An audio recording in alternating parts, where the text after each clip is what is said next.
Welcome to Codesob EdTech. Tomcat is a server which is used to host web applications. Today we'll see how we can use our Tomcat server as an add-on in our NetBeans.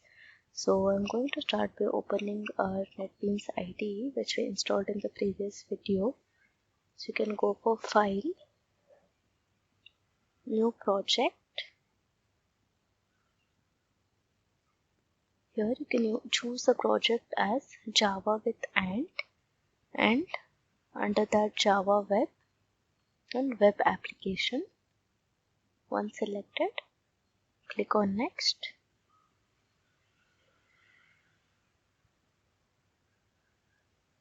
Fast forward. So you'll get this finding feature option and J2EE will be set up. Now give the project name as you wish. I'm just going to give it as like first servlet. And project location, you can give any location that you like. I'm going to use the default location. And then you can click on Next. So here you can see that no servers are registered in the IDE. So let's add the Tomcat server. So if I click on Add Apache Tomcat, of course the option will be given. If you have already installed the Tomcat, you can click on Browse and choose the file location. But since I have not installed it in my system yet, I'm going to install the application first. This link will be given in comment/description. This is the official Apache Tomcat website to install the server. So you can scroll down and here you can choose for 64-bit Windows for Windows.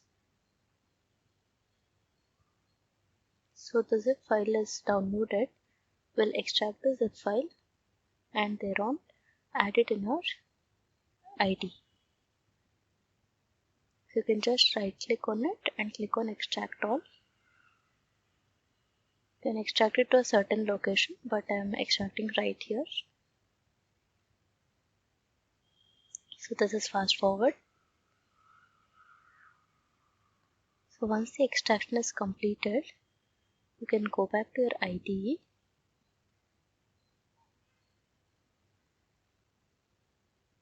I'm just going to scroll the tab.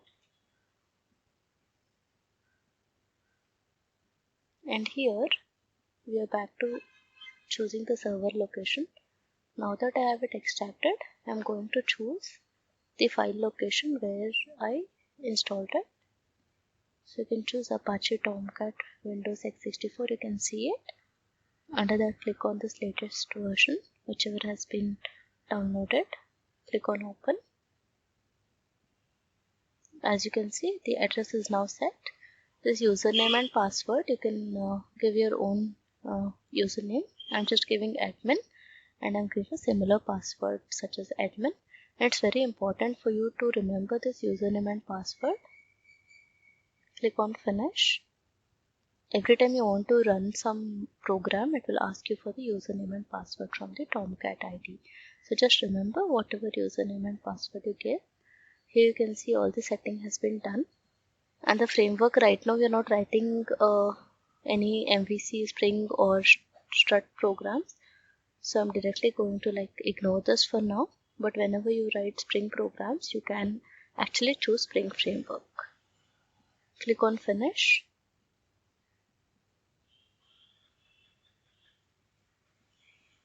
So your project is now created. You can just click on X here to close this pop-up window. And here you can go for File and you can click for Open Project. Because you've already created a project, you can open this existing project. First servlet, yes. On Open Project.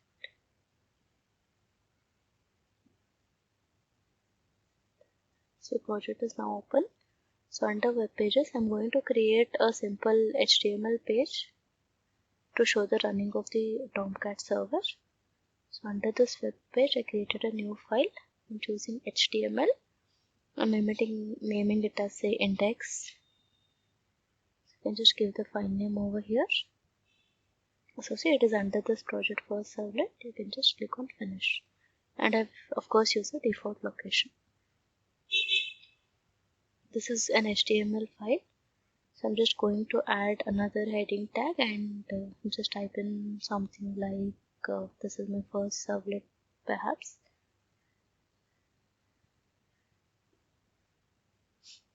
And so I'm using heading opening tag and closing tag, and then I'm typing in another. So you can see my first servlet. Just save this program. I've used the Ctrl+S shortcut, and after saving you can use the green play button to run the project. Here you can see the network access. I do not want to give public access, so I'm giving private access and just allow access. The same thing. You'll get maybe 2 pop-ups based on your system. And here, as I already mentioned, remember your username and password, because every time you're going to run your program under Tomcat server, you will have to authorize it. So once you can see that it is localhost, it's running on Tomcat server.